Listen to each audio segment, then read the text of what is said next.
Hi everyone, Stepan here. In today's video I'm going to continue covering the bad games from Silver Lake Open. Unfortunately, after this one I still have 5 games I'm ashamed of to go. After that I played better in the other 2 tournaments, as you're going to see, hopefully. So in this game I'm black against an 1850 opponent. I believe he's stronger than that, but you can judge yourself.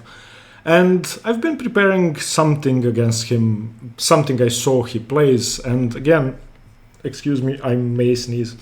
He surprised me, just like my opponent in the previous round did. So e4, c6, the Caro-Kann as always, d4, d5, and he played the Fantasy, which I hadn't expected. But I have it prepared, I want to say pretty well, although this game sort of proves otherwise. E6, which is a move I don't usually play. I normally play something else, but in this game I wanted to play e6. Knight c3, bishop b4 is the main move. And now the main move here is bishop to f4. The idea of bishop f4 is to prevent bishop takes, pawn takes, pawn takes, pawn takes, and queen check. Okay, because in this position that's not as good. You can simply go g3. The bishop defends the pawn on e4. But after bishop to b4, my opponent played bishop to d2, which is a move to be honest, I didn't know existed up until this game. And what's funny is it happened in one more of the games a bit later on, 2 tournaments later, as you're going to see. And I had to think here, I mean, I thought I was better if I take. I'm giving up the bishop pair, which my dark squared bishop, which controls my dark squares. This is of course my bad bishop. But I thought that if he is to have an advantage with the bishop pair, he will have to open the position up. And eventually this bishop is going to become active. And of course I win a pawn. And I took on c3, which by the way is not the main move. The main move here is knight to e7, followed by b6. I mean, bishop d2 is a fairly normal move. I just wasn't as familiar with it. There have been, let me show you, 60 games with bishop to d2. Which of course is a hole in my repertoire. Not anymore, but was up until this game. So I took, he took, and I took a pawn. Now of course if he takes, then queen check. So he loses. But he played a move I was expecting, a good move, d5. And d5 is a tricky move. And I had a long think before bishop takes c3, and again I had a long think here. And I went for the most complicated line in the world, which luckily for me he didn't challenge. I saw pretty far ahead, but I'm not sure which one of us would have messed up first in the complications. And if he had accepted my invitation to a messy position, someone would have definitely won in the next 20 moves. So what I wanted to play at first, what I'd planned, is a move that was played twice in this position, and that's knight to f6. I didn't play that. So if he plays f takes e4, then I just take e d5 and I'm simply better. So after knight f6 he has to play d6, and this was played twice. And I exchange queens, queen d1, rook d1, bishop e6, bishop f6, gf6, and fe4, and should be fairly equal. Of course, not Bobby Fischer style, taking a pawn and losing the bishop, but this is what I saw after knight f6. So I didn't want to go for this, I wanted to win. So I went for complications. I played e takes f3. Of course, let me explain the move d5. Well, it simply threatens bishop takes g7. So if I do nothing, he's going to win a rook, not an exchange, but a rook. So I had to either play knight f6 or play for tricks. So I took e takes f3. Now, of course, bishop takes g7 loses, but it's very hard to see why. And to be perfectly honest, I wasn't sure it was losing during the game. So here was my calculation. Of course, in the game he took knight f3. That required no calculation. Against knight f3, I just play knight f6 and I'm fine. If he takes on g7 though, it's not that easy. Firstly, I don't go f takes g2, that loses straight away. You might be thinking, oh, bishop takes g2 and queen h4 check, forking both bishops after something. Unfortunately, he can simply go king to f1, and I have nothing in this position. After I attack this bishop, he takes my rook. So against the bishop takes g7, the critical move is queen to g5. And now he cannot take the rook. If he takes the rook, then queen e3 check, and that's basically game over. There is nothing he can do. Bishop e2 is the best move, I think, and then f takes g2, and I win. For example, bishop to d4 and queen e4, and that's it. So queen g5, the critical move which I saw, which I was trying to calculate, is queen to d4. Queen d4 defends the bishop, and I have to play f takes g2. He takes bishop takes g2. If I take the bishop, well, I have to take the bishop. If I don't take the bishop, I lose. So queen takes g2. And now the critical move is d takes e6, which is insane. He doesn't take my rook, because if he takes my rook, I take his. And now if I play queen takes h1, I lose, which is, I saw this far during my calculation, because he castles queenside. And I have nothing to save my pieces. I'm going to get mated. So against d takes e6, I have to play bishop takes e6. And he castles queenside anyway. And here I just got lost. I thought this was better for me, but I just couldn't visualize everything. And I decided to go for it anyway. Later on, when I was analyzing the game and checking my analysis with the engine says knight d7, and then white plays knight e2, and then c5 is the only move for black. Maybe I would have found it, but I doubt it. Who knows? In this position, the engine says knight f4, queen h1, queen d7, bishop d7. This is just insane.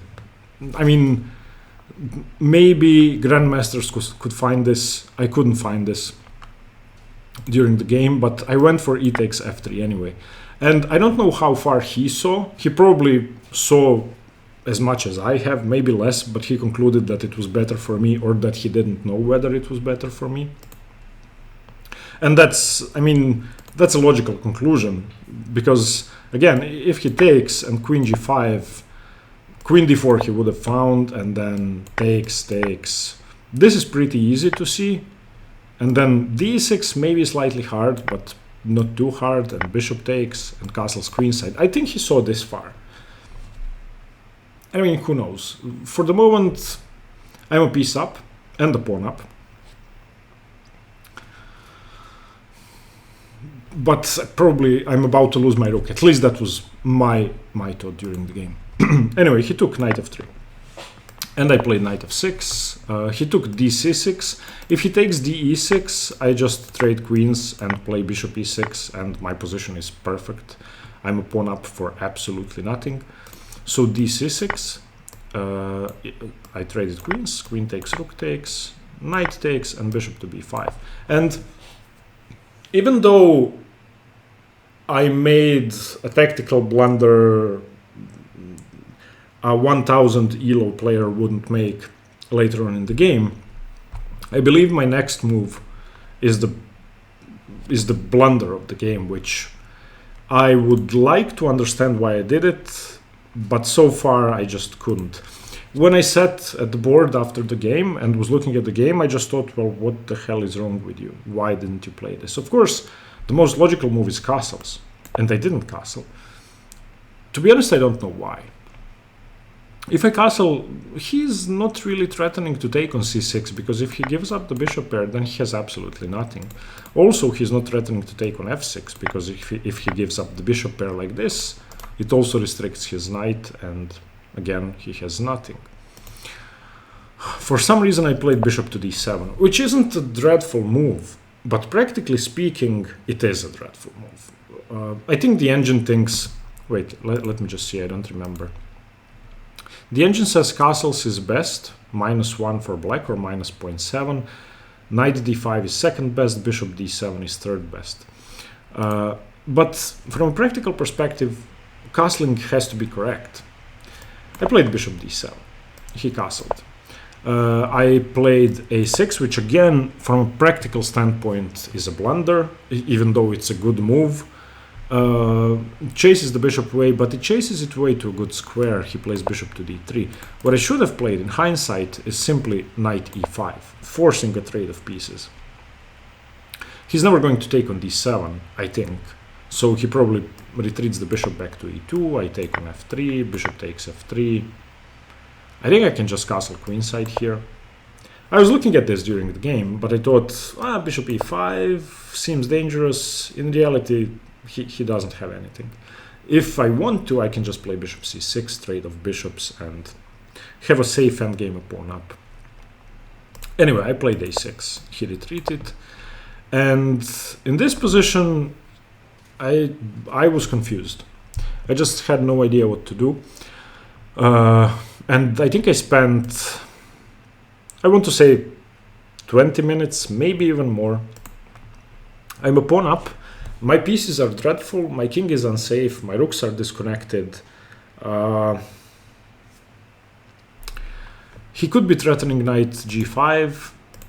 And then after knight g5, maybe bishop f6, gf, rook f. I mean, everything is sort of hanging. I think the engine says king e7 is the best move. And after knight h4, I need to play e5. And this seems sensible because if the knight comes to f5, I just take it. I'm preventing bishop f6.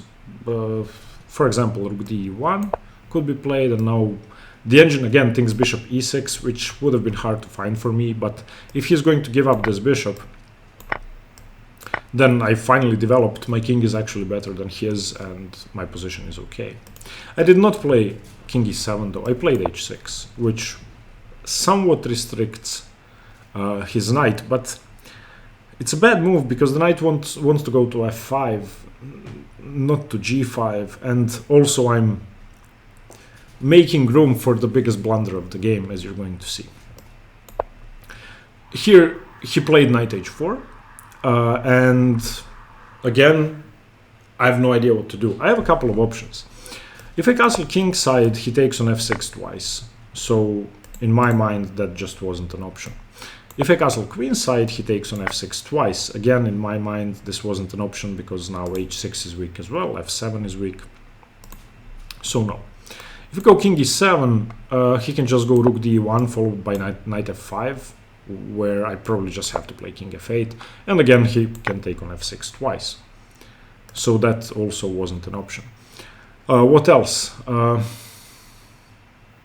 don't know. I wanted to play knight d5 and give up this guy, but again I would have to give up another pawn, so no. So the only move in my mind after a long think was e5, where I can safely castle, and if he wishes to give up the dark squared bishop, that's fine. I'm giving the pawn back. Rook d1, so wants to take the pawn. If he doesn't play rook d1 straight away, then I castle and play rook e8 and I keep the pawn. So rook d1.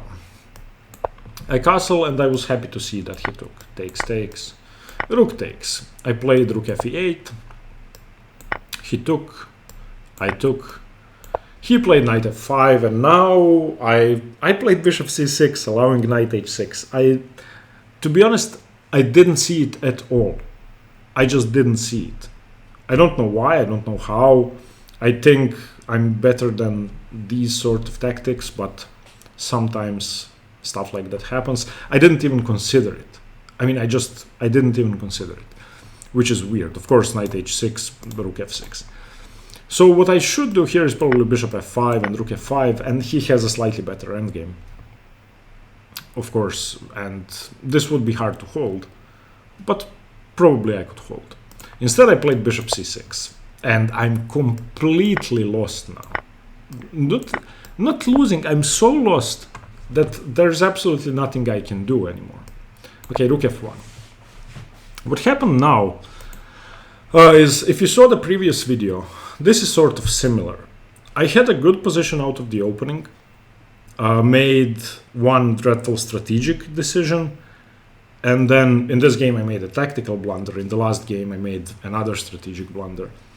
And again I have an endgame, which this one is much worse than the last one. The last one was a draw with good play. This one is just losing for black even with perfect play. But again, I think I played well, or my opponent didn't play well enough. Let me show you what happened. I played b5. The reason I wanted to play b5 is so that I can play a5 and then trade off pawns. If you trade off all the pawns, I could even give up my bishop for the last one, and it's going to be a draw. If he is left with just the h-pawn, then, and we trade everything off, and he keeps his bishop, then again it's a draw. So those are two things you should bear in mind. If everything is traded off but these three, it's a draw, and if everything is traded off but these two, it's still a draw. So those are my two hopes. And in general, if I'm going to draw, I have to trade as many pawns off as possible, because it's going to be easier to hold. He played g3. I think the idea is to not lose the g-pawn. And I played rook e5. Rook e5 is a weird move, but I wanted to cover my king. If he plays king f2, I wanted to play king f6 and then bring my king to the middle without his rook being able to cut me off.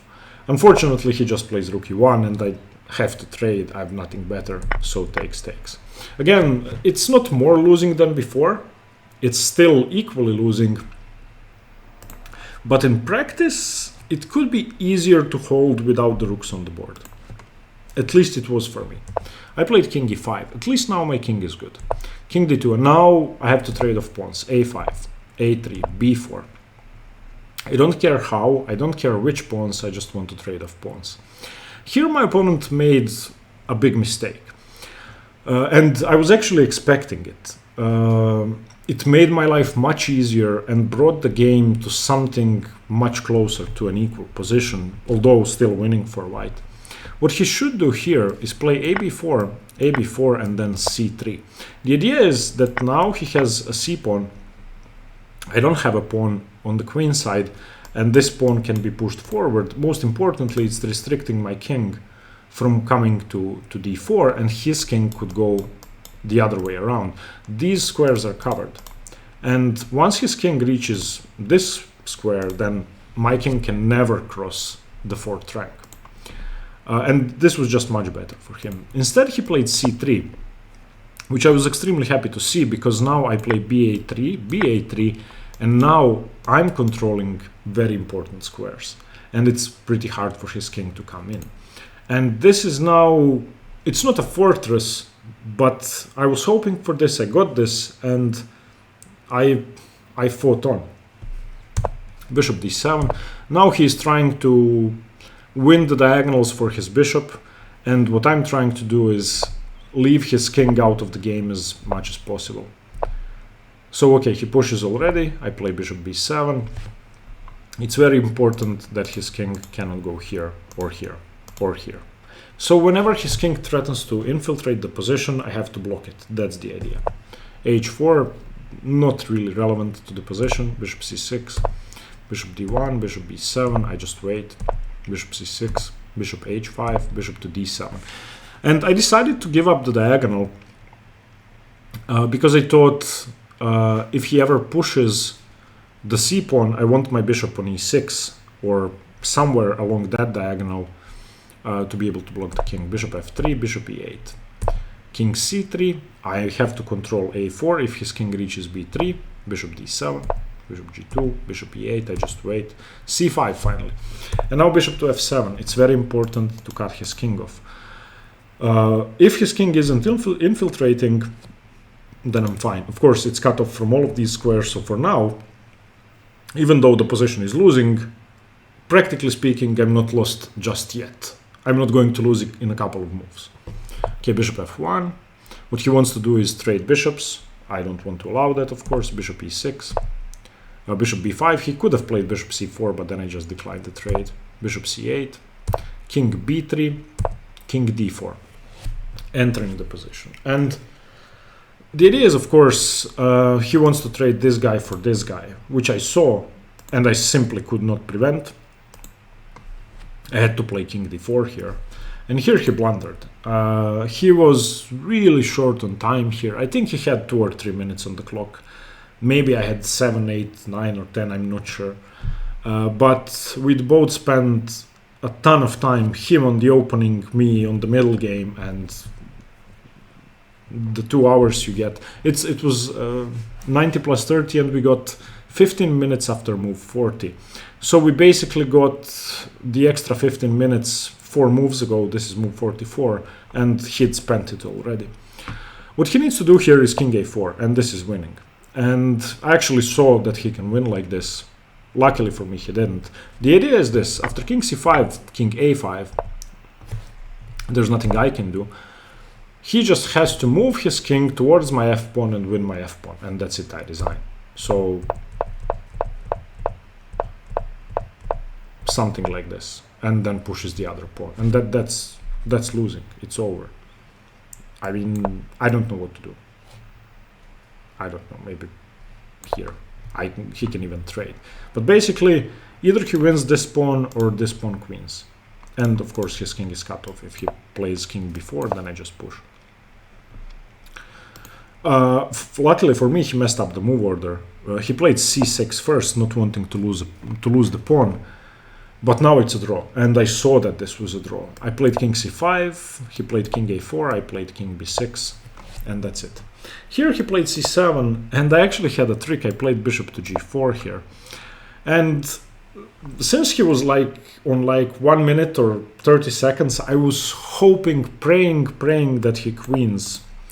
I don't take the queen, of course. This is checkmate. He can block with the queen. But yeah, he saw it. He played the only move to stay in the game. c8 equals knight. He offered the draw, and I took it because this is just a draw. Neither side can really make progress here, and it's an absolute dead draw. No targets, all pawns on dark squares. Nothing he can do, or nothing I can do. So somehow I survived this position. I mean, coming back here, ef3 may have been foolish. The engine says it's fine. I'm not sure it would have been fine had he taken on g7. Again, queen g5, queen d4 is very, very tricky. fg2, bishop g2, queen g2, d6. I mean, maybe he would have messed up. Maybe he would have, I don't know, taken on h8. Who knows? In any case, another draw, another loss of rating points. And by this point, I was feeling pretty miserable, I have to say. And one good thing happened during this tournament, which was hard for me to play. I managed to continue playing without being discouraged. I felt like going home, even though I had 2.5 more tournaments to play, but I kept on playing. And as you're going to see, I played better. Not in this tournament, but in the other two. Okay, thank you guys for watching. Hope you liked the game. I mean, I didn't like the game. I hope you learned something. That may be a better thing to say. And stay tuned for more chess. See you later. Bye-bye.